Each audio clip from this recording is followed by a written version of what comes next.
Hi guys, and welcome to another one of Chrissy's footy boot reviews. What are we reviewing this week? So this week we are reviewing a new boot that was released last week, which is the Nike Mercurial Vapor 16. Not the Superfly, this is the Vapor version, so the low cut version.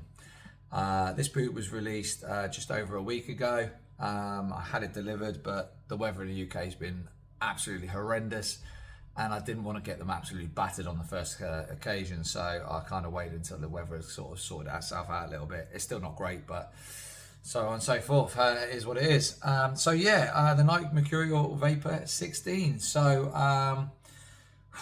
Where do we start? We need to have a conversation about this boot, guys. So previous version, I will put a link into my review of that previous version. That boot I absolutely slated because I massively thought it was overhyped, overpriced, and I didn't really think it was all that. It had the Vapor Posit upper and it had the Air Zoom sole. Other than that, I thought it felt very dead and not that great. Where are we with speed boots this year at this moment in time? So at this moment in time, we've got loads of speed boots out there. We've got the Ultra 5 Carbon, the Puma Ultra 5 Carbon. We've got the Puma Ultimate, which has just been released. We've got the new Mercurial. We've got the Adi F50, the Adi F50 Plus. Just one thing on the Adi F50 Plus. That boot I had and I did an unboxing of. I wore that once for one training session, and basically it broke and I had to send it back.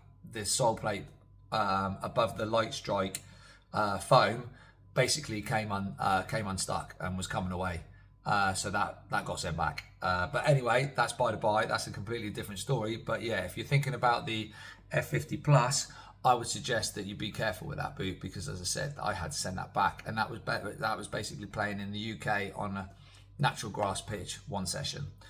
So yeah, we've got loads of speed boots out there. You've got, as I said, the F50s, you've got the Skechers Razor, you've got the Pumas, you've got New Balance, there's loads, there's the Alpha.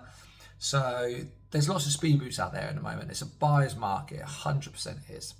So the reason I got this boot was because I really wanted to give the Merc another chance, a chance basically, because way back when they first came out, I was always a Merc person, and then I left them behind. I left them. I didn't really enjoy them. They were uncomfortable. I didn't enjoy them very much, so I went away from the Merc and I played in loads of different other boots, mostly Adi, lots of Predators.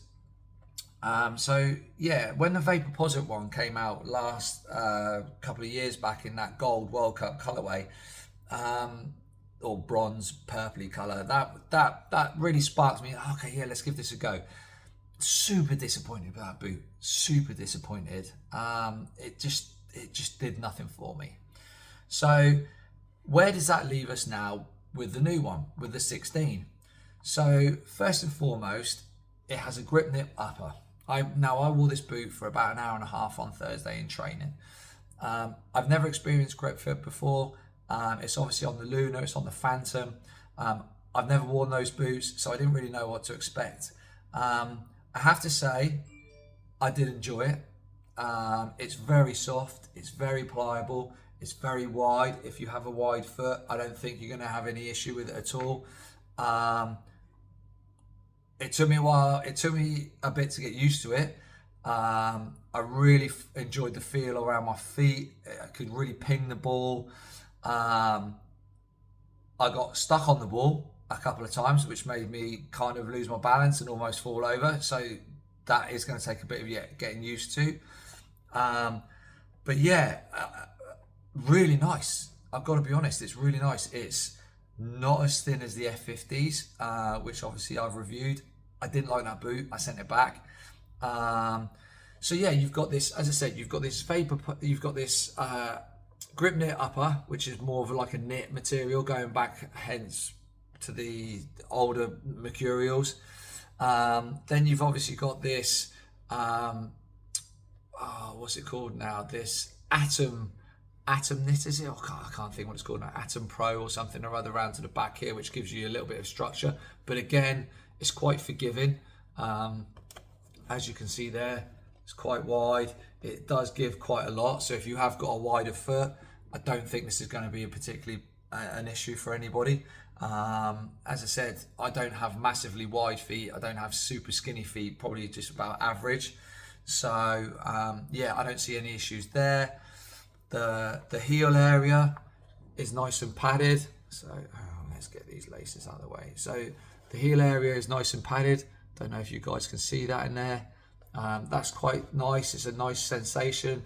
The only thing I would say is that after probably about 3/4 of the session, probably as my foot got more sweaty and my grip socks were probably a little bit not getting rid of the sweat as quickly as they could have been, I did find a bit of heel slippage.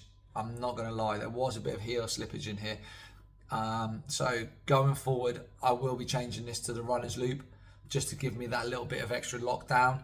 I tend to do the runner's loop anyway, but I thought I might get away with it with these, but definitely not. People will be different, people's size feet are different and fit differently and so on and so forth. But yeah, even with a pair of grip socks, I did have a little bit of heel slippage in there, so just bear that in mind, guys. Comfort straight out of the box, lovely. Straight on the box, out of the box, straight on my feet, really comfortable. Didn't have any issues at all. No blistering, no sore spots, nothing else whatsoever. I've gone down a size to a UK 8.5, which is obviously a US 9.5 in Nike. I'm a 9 in Addy. I can't go down to an 8.5 in an Addy, that's too small. So that's where the difference is there. The difference is there, and the sizing is slightly different. So just bear that in mind as well, guys. But yeah, the 8.5, really snug fit, straight into it, toe dead close to the top there, which was nice.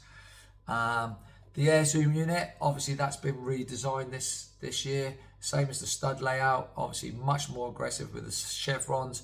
You've kind of got this wave in the middle here. It's supposed to spread. I don't even know what it's supposed to do, to be honest with you. I think it's supposed to help with the dispersion of the pressure. Does it really do anything? Probably not. One thing I did know, so you do feel the air zoom unit in this more than the previous version. 100% you do. Is it a super speed? You know, is it going to give you massive amount of snapback? Not really. There is a bit of snapback there, but is it anything like an Ultra 5 Carbon? No, definitely not. And I love that Ultra 5 Carbon. Oh man, that boot's amazing. So yeah, is it a springback? Is that? No. Is it as aggressive as that? No. But it's a solid boot. Definitely. It's definitely much better than the previous version. I have to say that. We've got a couple of quality control issues there. I'm not too sure about that, Nike, but yeah, I suppose I'm never going to really see that unless it's up close. I think there's a couple of boots or a couple of people who have reviewed the boots have got that as well. I don't know if that's just the design issue, but then I have seen some boots without that. So yeah. What else can I say, guys, in regards to this? As I said, if you've got the previous version and you're looking to change, and you want to experience grip knit, but not to an extreme as what I'm led to believe with the Phantom or the Luna, then I think you probably enjoy it. I'm led to believe that the Pro, the takedown version of this, will not have this grip knit upper, so that may be an option for some people. I don't know, I haven't seen that boot, I can't say for sure, but that is what I'm led to believe, that it's not going to have the grip knit upper. Has it ruined the boot having the grip knit? I don't think so. I found it quite nice, to be fair. It was quite nice and comfortable. No issues there. One thing I will say is, obviously with this with this upper here, there's loads of holes in it. It is definitely going to let loads of water in, so I'm not sure that this is going to be an ideal boot for playing in really wet conditions, because there is going to be water seeps through there. Even the holes, the lace holes, they literally go straight into the boot. If it's a really wet day, that water's going to get in there. Stud pattern, as I said, on the bottom there, you've got the chevron studs, really aggressive. A slight redesign of the rear studs as well, which is nice. Obviously, you've got the Vapor as well with the bigger collar if you want to go down that road. I decided not to do that this time round, so excuse me. So yeah, guys, all in all, quite a nice boot, I've got to be honest. Pleasantly surprised. It will take a bit of getting used to if you haven't played in grip knit before. It's not super sticky, but on brand new balls that we were using on a couple of occasions on Thursday, yeah, as I said, it did stick really well, and obviously kind of lost your balance there. So yeah, if you're in the market for a new Vapor and you've got the old version and you want to go something a bit different, definitely recommend it. Obviously, it's just come out in a new colorway as well, the blackout colorway. Kind of think I should have got that because I might have played in it more.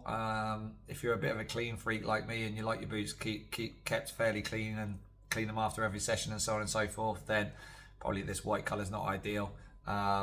It did take a bit of a scrubbing after just Thursday playing to get it kind of back to this.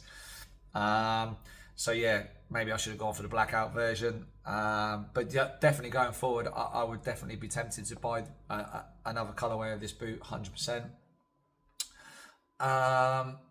Yeah, if you've got any questions, guys, let me know. As I said, it fits nice, it's comfortable. There's not a great deal to the insole. It's really thin. It's just a piece of foam, but you can see how thin it is. Does it give you anything special? Not really. It's got a cutout where the air zoom unit goes, and then obviously you've got that air zoom unit down the bottom there, which you can just see. Just try and zoom that in on the camera. So yeah, nothing really special about the insole. That's probably a bit of a letdown compared to obviously the F50s, where you can change the insoles out. Does that make a massive difference between them? Not really. So yeah, what can I say, guys? If you've always wanted to try a Merc and you've kind of tried them on, but they've hurt your feet because the last versions haven't really given anything in them, this has definitely got a bit of give in it. 100%. It's dead soft out of the box. Is it super responsive? No. It's not on the same level as a Puma Puma Ultra 5 Carbon. But obviously, yeah, obviously you've got the Puma Ultimate as well, and obviously you've got the F50s. The F50, I didn't really enjoy that, to be honest. I was really disappointed with that, although that was the laceless version and not the laced version, which I believe is a lot different. So, yeah, I really enjoy these, guys. If you've got any questions, fire them in the comments below. The only downside to wearing this boot was that I got megged by my manager, who was wearing a pair of Nike Air Tailwinds, I think from about 1982. So that was quite embarrassing, and he's a big oaf. So yeah, other than that, it was a pretty good session in these boots. But thanks for watching, guys. As I said, it's a buyer's market out there. There's loads of speed boots. But if you are in a Merc, or you've always wanted to get into the Merc and you've been worried about wide feet, etc., don't. This is quite forgiving. And I think anyone out there will enjoy this boot. Thanks for watching, guys. Really appreciated. Smash a like, leave your comments, and as I said, go and watch my other review for the previous versions, because they weren't that great. These are a lot better, 100%. Well done, Nike. Pretty impressed. Catch you later, guys. Please subscribe. There's lots more reviews to come, and I'll see you in the next one. Thanks very much.